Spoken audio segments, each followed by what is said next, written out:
I tried Firebase Studio for you. So here's the Cliff Notes version to save you the past couple of weeks that I spent learning and testing it. Firebase Studio is Google's version of a web-based AI app builder that's meant to be a competitor to other web-based AI app builders like Lovable, Replit, and Bolt. So when Firebase Studio first came out, there was a lot of mixed reviews about it. Some people were being like, Firebase Studio just killed all of the other vibe coding AI builder apps. Or people saying like, don't waste your time, Firebase Studio is cooked. It was all over the place. So I was just like, I don't really know what's happening about this, but I guess I'm just gonna have to try it out myself. And you know what? I'm just gonna give you my verdict right now instead of beating around the bush. Firebase Studio did not kill all of the other AI app builders, but it's also not completely useless either. I would rate it as decent. Like 5 out of 7. It is true that Firebase Studio has a slightly higher learning curve than your Bolt, Replit, or Lovable, but once you get the hang of it, it's actually alright. Decent. And it also does have the major advantage of being free. So to me, I think it's worth learning. Plus, this is a early release, and I do expect it to get a lot better in the next few months. In this video, I'm going to explain what exactly is Firebase Studio, and then actually use Firebase to vibe code an app. An old school Pokemon-inspired productivity app to be specific. This will give you a chance to really get to know what it's like to develop within Firebase and also be able to show you features along the way. Okay, so what is Firebase Studio? Firebase Studio is a user-friendly, web-based AI app builder. Firebase Studio markets itself as the full-stack AI workspace, accelerates your entire development lifecycle with AI agents, build backends, frontends, and mobile apps all in one place. Basically, a user-friendly AI-based app builder that is built on top of Firebase. And there are 3 major reasons why there is so much hype surrounding this product. The first one is that it is a Google product, which means it is the first big tech company funded AI app builder, and people had high expectations. Second reason is that, like most other Google products, it is marketed as being free to use, while its competitors are at around $20 to $30 minimum per month. And the third reason is that Firebase Studio is built on top of Firebase, which is Google's backend platform for building web and mobile apps. This makes Firebase Studio seem really promising, because you see, the problem with the current web-based AI app builders is that they can come up with really beautiful front ends, but then just completely crap out when it comes to backend stuff like databases, authentications, or user management. So theoretically, if Firebase Studio is built on top of a backend platform like Firebase, then it should be able to do backend stuff too, solving the biggest issue that these app builders face today. A truly full stack app builder, theoretically. Now let's actually try it out.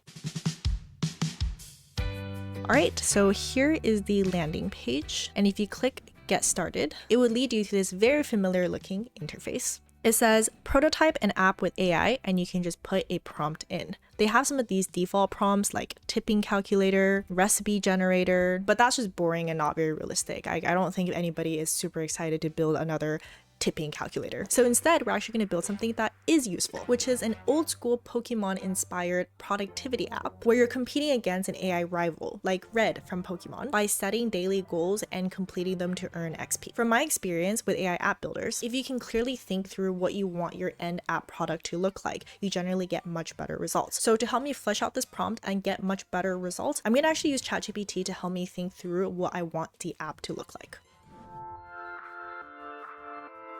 So in ChatGPT, I put this prompt and I say, I'm looking for a gamified pixel art app where users set daily goals and earn XP for completing them. If they slack, their AI rival gains XP, inspired by pixel art games like Red from Pokemon. I wrote that users should be able to choose to customize the AI rival and tasks that users would do, like studying calculus for 50 minutes, drink 8 glasses of water, gym for 1 hour. And then I just wrote like, help me think through the rest of the apps, for example, like game mechanics, blah, blah, blah, all these things. I also included an example product requirements document that I've used previously that has gotten really good results. So I'm not going to go through in detail the rest of this prompt because I actually made a video, which I'll link over here, in which I explained the best practices for vibe coding applications. Anyways, I just do this blah, blah, blah. Like I talked to ChatGPT to refine all of these things, understand game mechanics, and ultimately I got a prompt specifically for Firebase Studio that includes the major features of the application. Specifically, I did ask it to use Firebase backend stuff like Firebase Firestore to store XP, as well as Firebase cloud functions, since that's why we're using Firebase to begin with. with. And I copy paste that into here. And I'm also attaching this image, which is a mockup of the main features as inspo for Firebase Studio. Now we click prototype with AI. While it's doing its thing, I do want to point out that it does give the option for you to import a repo, as well as a lot of these different types of frameworks that you can choose when you're starting to code an app. And this is just one of the many features that make Firebase Studio a lot more of a robust product compared to the other AI app builders.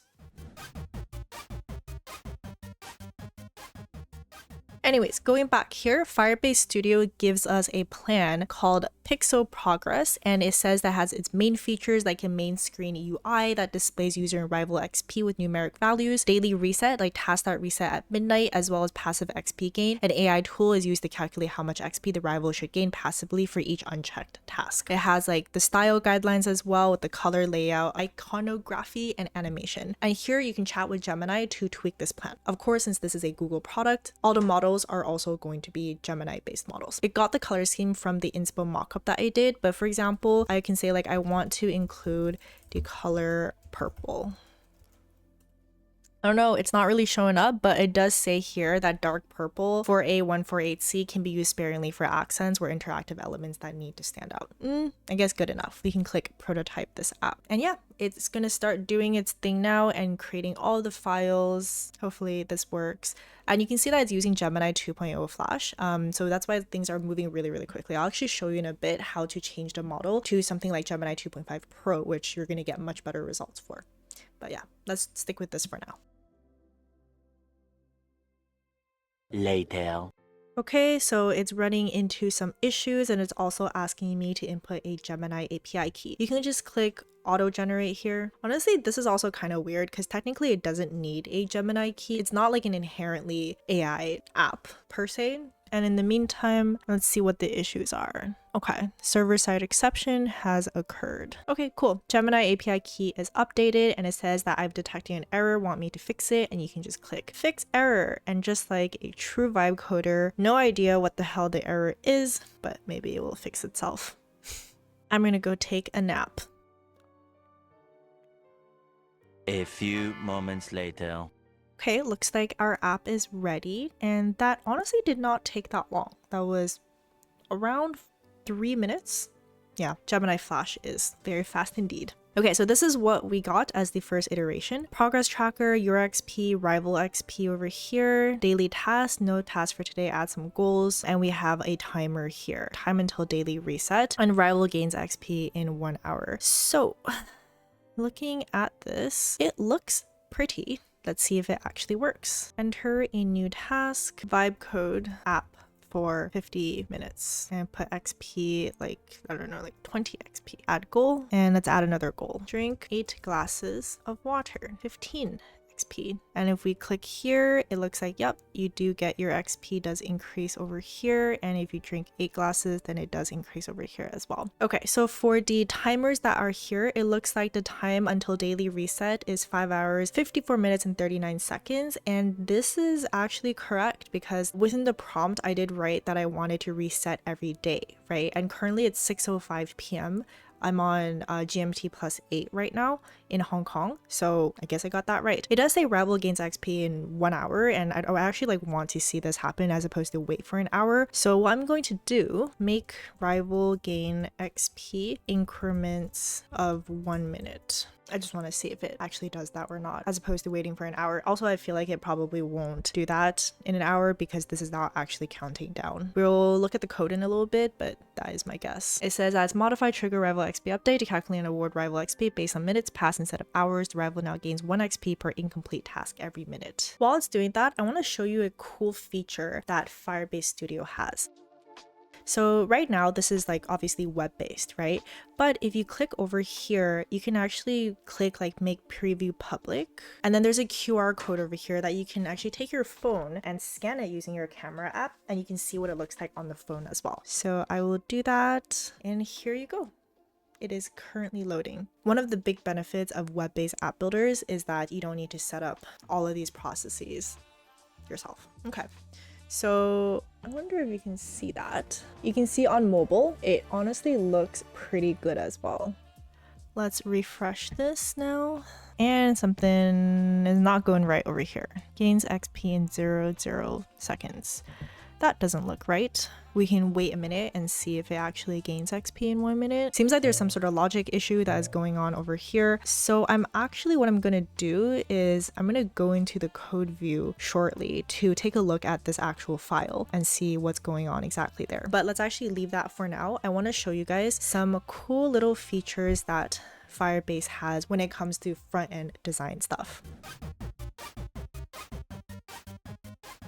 For example, there is this select button, which you can click and you're able to select specific things that you want to modify. Like say, for example, this button, right? Like I can say something like change this button to purple instead. Refresh. There you have it. Pretty cool, right? Another thing that you can do is they have this annotate scribbly button thingy. And this allows you to literally annotate and draw stuff that you want to be changed as well. Like here, maybe what I want to do is actually add a little footer and let's make it like, I don't know, green and write, don't let your rival win. Maybe make that a little bit bigger, something like that. And let's draw some lines as well. I think I might be making this more ugly, but proving a point here.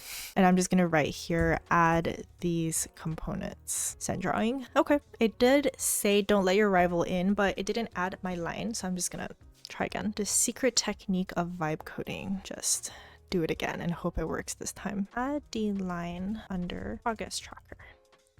Yay, it added this line. Wonderful. Let's now actually switch over to the code editor. This is a pretty cool feature as well. I really like how it has this VS Code UI for those of you who want to dig deeper into the code. This also really showcases to me that Firebase Studio really just has so much potential. It has this code view, which is basically the interface that you would be getting with your cursor and your windsurf here that is built into this product, which means that you can go from doing everything completely with no code and then also being able to very easily dig into the code itself. I don't think there's any other product out there that is both web-based and is able to allow you to be this flexible. Let's now take a look at what is happening here. So here we have the preview, and then next to it we have Gemini, where we're able to chat directly with Gemini. And first thing I'm going to do is actually switch the model here. We were on Gemini 2.0 Flash, which is a more lightweight fast model. I'm going to switch that over to Gemini 2.5 Pro and get an API key. Click create API key, add a project, and then create API key. Copy this. So don't actually show this. I'm going to disable this by the time this video goes out. Don't show other people your API key. You can copy this and paste it in here, and wonderful. Now we have Gemini 2.5 Pro preview, which hopefully will give us better results. First thing I'm going to do is ask it to explain the structure of this project, because I want to know what is actually being used for the front end and the back end. Specifically, is Firebase actually being used for the back end or not? Explain the project structure and what frameworks are being used. Specifically, what is being used for the front end and what is being used for the back end. Please reference the corresponding files. Oops, I actually need to use the Pro experimental, so I'm going to do that. Custom model, and then just type in this and try again. Okay, let's see what we have. So what it says is that it has the framework, so it tells you what the front end is built on, Next.js, blah, blah, blah, all of these things, primary framework, TypeScript, Tailwind, CSS. These are all things make sense. By the way, if you're someone who doesn't know how to code, don't panic. I actually really recommend that you go through this process of understanding at least like the major frameworks of what is being built into your application. Like you don't need to actually code these things yourself, but just having the knowledge of how frameworks are being fit together, trust me, it would be so beneficial to you when you're trying to build your application and piece things together. Again, like I have my vibe coding video, which I'll link over here, and it goes into more detail about how it is that you can learn about these things while you're vibe coding, even if you're not technical. Okay, so it does say that it has the backend, which is Firebase, Firestore, likely as a database or backend. So okay, seems like there's this, and there's also a Next.js on the server side. So it provides a backend capabilities, code within server components, and different project structures as well. So what I'm gonna do is actually just like quickly check this. So I'm not gonna go too technical. All I want to do is actually just quickly check this to see if the backend is in fact being stored or not, and make sure it's not lying to me. So under firestore.ts, we can see here that it has all of these things set up, but I do not believe that these are actually defined right now. Because if you go into, so it's like, it's supposed to be defined here, right? Process.env. So if we go to process, here like .env, yeah. So .env.local, you can see that this is actually not configured properly. Right, so what I'm going to ask Gemini to do is configure the Firebase Firestore. And it says like, okay, to configure Firebase Firestore, I need a configuration details. You got to go to your Firebase project console, navigate there, click on that, blah, blah, blah. You see configuration information over here. And then I need to provide this myself. So obviously I can do this, but I do think that this is something that Firebase Studio really should be able to do because it is built on top of Firebase, right? So it really should be able to do this. For me, I'm like, that's not that bad, I can go do it. But for someone who is non-technical and if they're trying to build something like this, I think they would have a much more difficult time doing something like this. I hope in the next few months, Google will improve this and have a closer integration with Firebase itself. And it would really make this entire product so much more powerful. Firebase Studio is a starting point for you to prototype your AI apps, but as you can see, it does have its limitations. To take it a step further and create apps that have more scalability and more functionalities, as well as be able to use other models except for Google models and other types of backend services as opposed to just Firebase, you will need to update at some point to a full suite AI code editor like Windsurf, who I am very excited to say is the sponsor of this portion of the video. Windsurf isn't just a generic code editor. In fact, it's not even just a generic AI code editor. It's specifically built with powerful context handling throughout the different surfaces to keep you in maximum flow state. You write less, think more, and the AI works with you to bring your ideas to life. Windsurf features their coding agent called Cascade, which guides you through any app it is that you want to build. It also has a full suite of other AI features that make it incredibly easy to write, preview, and deploy your code. After I started coding with Windsurf, I can't imagine coding without it. To get started vibe coding with Windsurf, you can try it out for free at this link over here, also linked in description. Thank you so much, Windsurf, for sponsoring this portion of the video.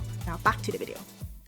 Next thing I want to do is go back to the logic what we talked about earlier about the rival gaining XP in a certain amount of time. So I'm going to ask Gemini, let's actually move this over here so we can see it. I'm going to ask Gemini, where is the logic that defines the amount of XP that the rival gains? So Gemini 2.5 Pro is a thinking model and it's kind of giving you its stream of thought, telling you like maybe it's likely here, blah, blah, blah. And then it's actually like checking everything in order to identify where things are. So in short, the rival gains 1 XP every minute for each task the user has left incomplete. This logic is defined in this file over here. Let me actually change this to dark mode as well, because I'm just like not used to the light mode. Okay, I feel much better now. Take a screenshot and I'm going to write here, it is not showing the rival gaining XP every minute.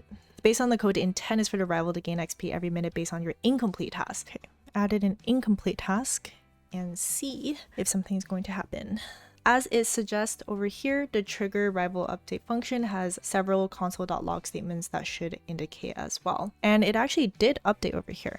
Speaking of which, we can actually open up a terminal. So if we look at the web console over here, it looks like it is actually adding XP over time. And we can see that it is adding XP for the rival XP bar here as well. Very cool. All right, so I guess it is happening and this is more of like a UI issue. So I'm just gonna take a screenshot. Looks like it is updating the rival XP, but the timer is not showing correctly. It should be counting down from 1 minute each time. Okay, update file, and it says that it changed things. So let's see if it did. Okay, well, it got the 60 seconds correct, but it's not counting down. All right, I'm just gonna fiddle with this a little bit more. The 60 second is there, but it is not counting down. Okay, update file. You can actually see it being updated in real time here. By the way, some other like things that you can do within Firebase Studio, really similar to your Windsurf and your cursor. You can use Gemini to explain selected code, add comments, and just like everything here. It has the full VS Code experience that's in here as well. Honestly, pretty impressive for a web-based free tool. It says rival gains XP in checking. It asks, watch the timer for a full 50-60 seconds. Does it ever change from 60 seconds or checking or just updated? So it says that it is checking. Ew, maybe it's because I didn't add a task. Let me actually do that. Maybe this will trigger it. Okay, let's add a task and wait for a minute. and cross our fingers. Ah yes, patience is a virtue. Probably should have set it for like 1 second instead of 1 minute for better debugging, you know? Whoopsies. Okay, so updated to 1 XP now. It should be changing to 60 seconds. Let's check the console, the web console. Clearing periodic checks interval, blah, blah, blah. So it just says that the daily reset is not needed yet. Rival potentially gaining 1 XP for minutes passed since the last rival update. Okay, I think this part is just not going to be working, so I'm going to fiddle around with it a little bit more. So I'm not going to keep doing this in this video, but at this point what I'm probably going to do is just go in here and actually like check through the code and ask it to explain to me step by step in order to debug and to fix this issue. I go through this process in this video over here if you are someone that is interested in vibe coding and wants to learn the best practices for doing this. But anyways, so we've gotten this far and I've shown you a lot of the Firebase features already. So at this point there's a couple other things I do want to point out. The first one is that you can click on the bottom left hand corner and connect things to GitHub if you want. You can ask Gemini to go through the process with you to push everything onto GitHub. And once you do that, voila, it's on GitHub. And here you can download it if you want. And you can also just like take this code and use Windsurfer Cursor, for example, if you want. And the last thing I want to show you guys is the publish button. So once you're ready, you can go through this process, publishing your app, linking to your Firebase project, linking your cloud billing account, and then setting up your environment. So you do need to pay for the hosting part, just FYI. Everything else is free. After a little bit of time, and voila, there you go. It is now deployed and live on the internet. And there you have it. I hope that this was a helpful video in showcasing the major features that Firebase has. It actually has even more features that you can dig into as well. But what I hope you can see is that currently as it is, I do think Firebase Studio is quite decent, especially since it is free. And there's just so much potential that Firebase Studio has. I can really see Google improving this over time and all of these like functionalities coming together to become a really, really useful product. The way that I see Firebase Studio fitting into my workflow is that I probably will develop into the workflow. I don't think Firebase Studio will replace something like Lovable or Bolt, for example, because those are really geared towards people who don't have any coding experience at all. And that's kind of the preference that's there. While Firebase Studio, it's more of a Replit competitor in the sense that it does have that coding component to it. And I actually feel like it can be a lot better than Replit because it is built on top of Firebase. All in all, I think a solid, decent 5 out of 7 product right now. I can really see it potentially being a 7 out of 7 product in the future. Now, as promised, here's a little assessment to help you retain all the things and features that I talked about Firebase. Do write your answers in the comments. Also, do let me know, what do you think about Firebase Studio? Are you interested now in trying it out? And thank you so much for watching this video. I will see you guys in the next video or live stream.